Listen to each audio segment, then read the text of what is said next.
your technology, to build more rockets to aim at you. This is Russian fashions, as if Russian girls can buy these things. This picture, you don't realize what it is, but I will explain you. Look, magazine editors think it's fun, it's photogenic. I think it's filthy, it's tactless, it's brutal. To put a call girl in Russian fur coat on top of Russian Orthodox Church, in a country where churches had been dynamited by Communist Party, where priests were lined up against the wall and machine gunned after the revolution, where majority of people are still struggling for religious freedoms. And if some of you are interested in that subject, there is a brochure. We made a movie in Los Angeles. It's called Candle in the Wind, Candle of Faith. Get yourself a free brochure and read what it is. If you're interested, you can contact the people who made this movie. In a country where religious people are still fighting for freedom to pray to God, they put a girl on the top of Russian Orthodox Church, probably the only one which is painted nicely to impress people like Billy Graham.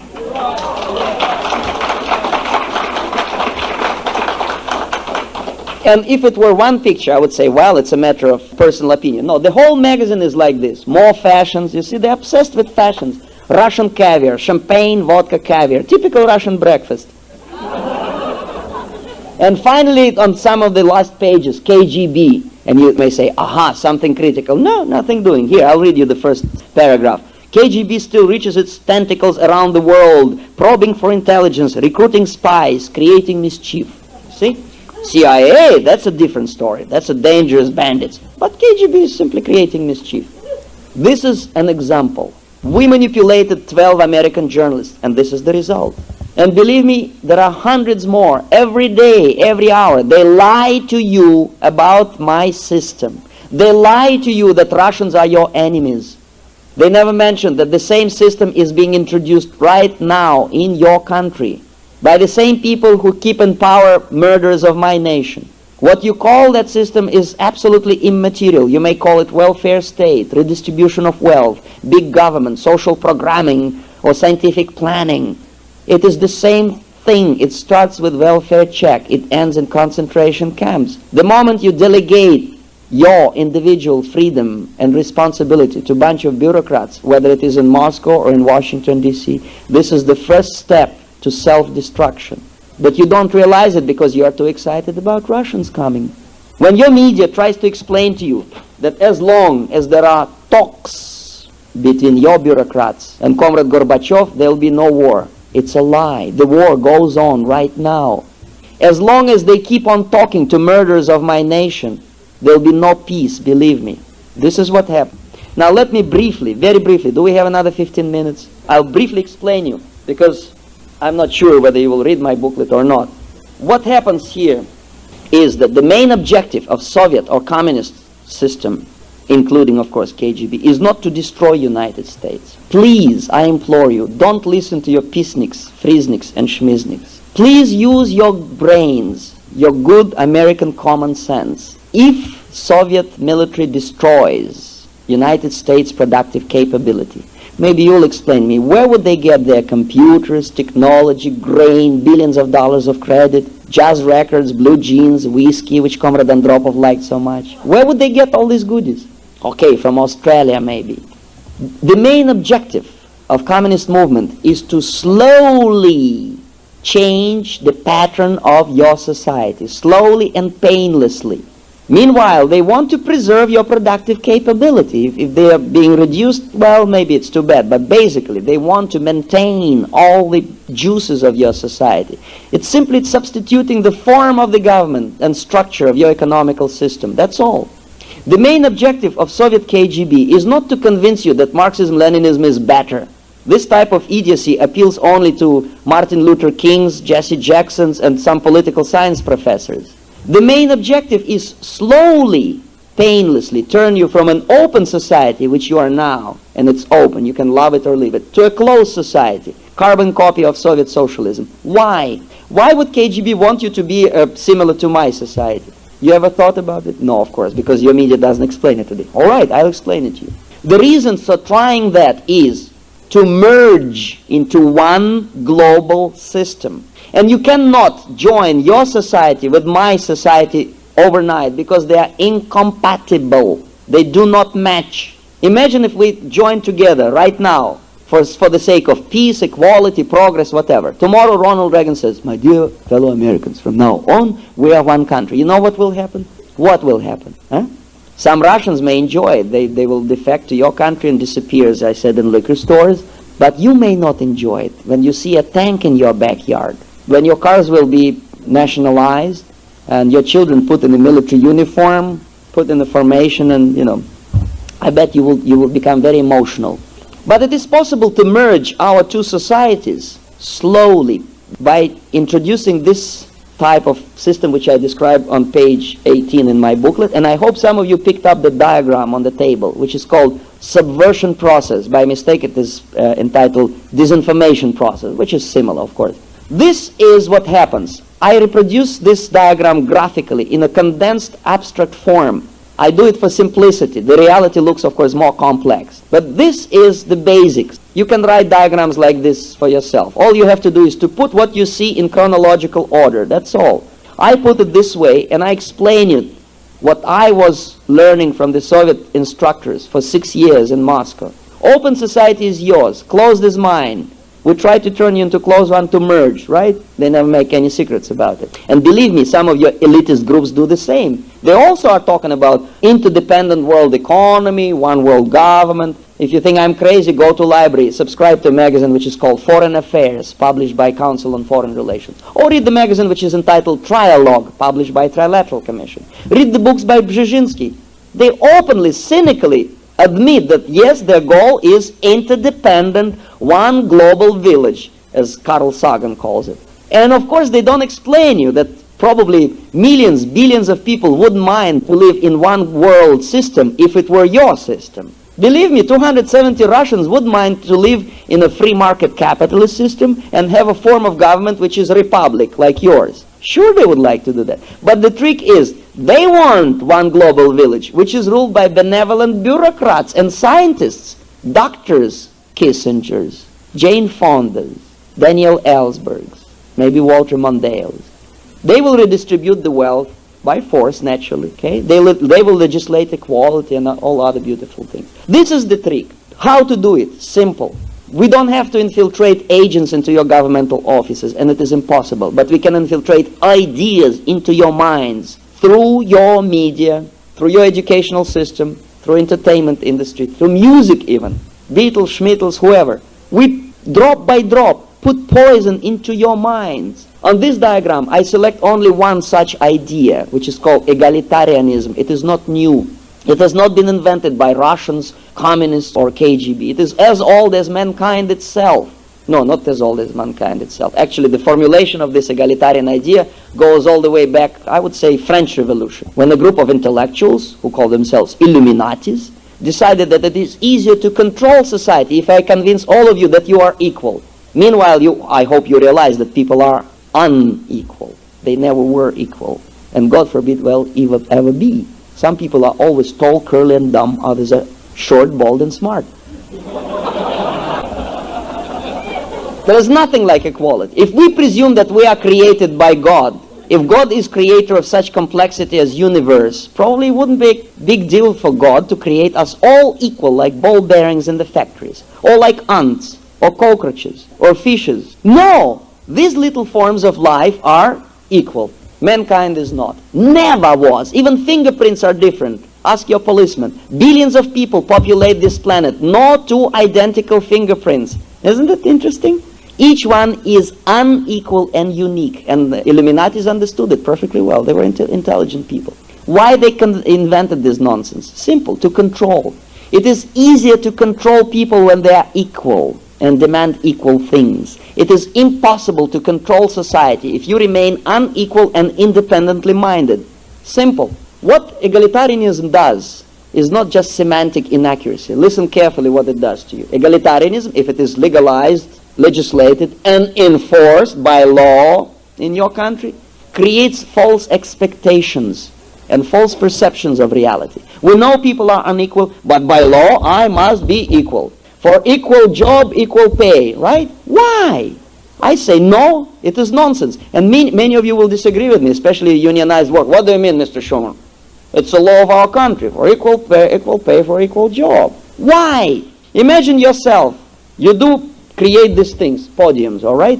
You are whistling, you are very happy. You are paid $5 an hour. Fine. You are very happy. Sun is shining. The moment you realize that the same podium is created by next door unionized neighbor for $12 an hour, what do you feel? Huh? Unhappy, right? Have you ever heard about any American who wants to be equal with someone who has one popsicle less?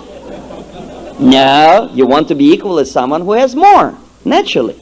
Now please explain to a dumb Russian like me, what is behind the equality in the minds of million people? What is the motivation, sentiment? What is the driving force of equality? Huh? What? Greed. Envy and greed. Something that in any civilization, through the history of mankind, in any holy scripture, is described as destructive side of human nature. Don't be greedy. Don't envy. If you are happy with $5, be happy. You don't need 12. No, we want to be equal. All right? Greed is the main negative side of human nature. Greed, ignorance, fear, egocentrism, all these things are the breeding ground for communist ideas. Greed. 6,000 years ago, Moses came down from the mountain and says, "Thou shalt not desire property of thy unionized neighbor." Huh? No. Well, 2,000 years ago, basically same message from Jesus Christ. Don't be greedy. You are a temporary tenant on this planet. You cannot take all these goodies to wherever you go. All right? Now we want to be 20 cents equal. And if we are not paid this 20 cents an hour more, we walk out to strike. If I'm a nurse, I leave patients to die for lousy 20 cents an hour more. If I'm an electrician in New York City, like it happened 3 years ago, for lousy 30 cents an hour more, I leave city without power. 5 kids frozen to death. Poor children, of course, because rich kids don't freeze, as you know. For lousy 50 cents an hour more, okay, $1 more. If I'm a truck driver, I shoot another truck driver because he wants to work and I want to bum around. I'm on strike. Are you that cruel? Are you that broke? Do you that desperately in need of 20 cents an hour more? In a super productive nation like yours, you are getting obsessed about these trifles. You are the most generous nation on earth. Through the 200 years of your history, you're always helping other people. But this is what's screwing up your minds. Égalité, fraternité, et liberté. False ideas, artificially created, artificially, forcefully introduced by your media, by your public educational school. KGB has only to encourage this, that's all. They are not after your secrets. They are after your minds. This is what it does to you. False expectations, when they clash with reality, they create discontent and productivity goes down. Unproductive nation creates inflation, unemployment, recession, and many other unpleasant things. Of course, if government prints more money, this is another contributing factor for inflation. Economical problems lead to social unrest, instability, and radicalism, naturally, because people become impatient. They want radical solutions. Radicalism leads to power struggle. Power struggle leads to replacement of the socio-political structure. Through revolution, civil war, or invasion, you're simply being absorbed by a neighboring state, like it happens in Asia, Africa, and Latin America. The result, if that pattern goes according to communist plan, is always the same: closed society. Just the opposite. Carbon copy of my society. Now we can merge. This is what any nation can do to itself. This is what you can see on your televisions. This is what you never see on your televisions. On the other side of the diagram, 4 stages of subversion. Why? So that you will never stop going from open to closed society. Even if you change your mind halfway, even if you realize that equality is not important, no, we force you all the way down. How? First stage, demoralization, 20 years. Enough number of years to educate one generation of your students exposed to ideas of your enemy. Second stage, destabilization, 5 years. Third stage, crisis, change of the political structure. And the last one, normalization. That lasts forever. Lifetime of your children, grandchildren, and grand-grandchildren. And that's it. And if you read this diagram carefully, if you're not that stingy to buy my booklet for $5, you can realize that media occupies only one speck, only one line in this diagram. They are being controlled by the big money. They are following the orders. They are being paid for what they are doing, not because they are dumb. Well, some of them are ignorant, yes, but not all of them, no. But if you misbehave in a network like ABC, you will be out in 2 days. If they describe what I am saying to you in positive terms, they will lose their job. This is why they are lying to you. This is why they call you democracy, whereby you are knowing perfectly well that you are a republic. This is why they invent all kind of garbage, such as redistribution of wealth. forgetting that your president, Abraham Lincoln, said, you cannot make poor people happy by robbing the rich, but you can make them happy by allowing them to work and enjoy fruits of their labor. Don't tax them to death, they'll be happy. Don't patronize blacks by giving them welfare checks. Respect them by giving them jobs, by feeling confident, constructive, accentuate the positive. You remember that song? These are interrelated things. Please believe me, these things do not happen by themselves. Nothing happens by themselves except cold or some other unpleasant things. Political things or social-political changes happen in society only if they are planned and intended to happen. This is what I'm trying to explain you. Part of your problem is that you are being manipulated unknowingly. And some of your media cooperates willingly or otherwise with subverter. This is basically description of the problem. As you see, it took me almost 90 minutes to describe it. And I don't want you to go home depressed. I want you to know the solution. And it is so simple, you wouldn't believe it. It takes only seconds to explain. Have patience. Now we will go home. Where is the solution? Simple. Unscientific. It doesn't worth $8 million. It costs only $5. You know what is the solution? If you don't want to be demoralized by the subverter, all you have to do is to stay moral. That's all. Don't change. Don't rush to social progress. Bring prayer back to school. Don't rush after. Try to understand that the demoralization, the most heavy, the most long process, which is incorporated in subversion, may become irreversible. Once you educate majority of your young people, they grow up firmly believing that Ronald Reagan is responsible to clean environment, and no, he's not responsible to keep defense on the top level. No. Whereby reality is just the opposite. Ronald Reagan is responsible to protect you from outside enemies, and if a Pentagon wants a $200 hammer, they must have that toy. Ronald Reagan and the federal government has no business to clean your air. Look in your own constitution. Process of demoralization. If you don't want to be demoralized and screwed up by your professors of political science who learn, as I showed on the picture from the KGB, all you have to do is to stubbornly abide by the basic moral principles of your society, which are incorporated into your constitution right here. Your basic rights. I don't have to explain you that the difference between your society and mine is basic. Your rights to live, pursue happiness, and be free is granted to you by God. Even if you don't believe in God. All right, suppose you believe firmly that your grandfathers were monkeys. Fine. But isn't it nice to wake up tomorrow morning and know firmly well that your right to live is given to you by someone you cannot re-elect? It's right here. No, you allow the deceitful idiots of your educational system and your mass media to convince your children that their rights do not come from God at all. They come from nice, smiling politicians, from civil rights movements, from Martin Luther King's, Jesse Jackson's, Walter Mondale's, Geraldine Ferraro's, Ayatollah Khomeini's, Daniel Ortega's, whoever. Like in my country, 66 million people lost their right to live, because that right was given to him by Comrade Stalin, not by God. God doesn't exist. All you have to do to be immune against subversion is to stay moral. Even if you are destabilized, there is a solution. What? If you don't want to be destabilized by the enemy, stop aiding the enemy.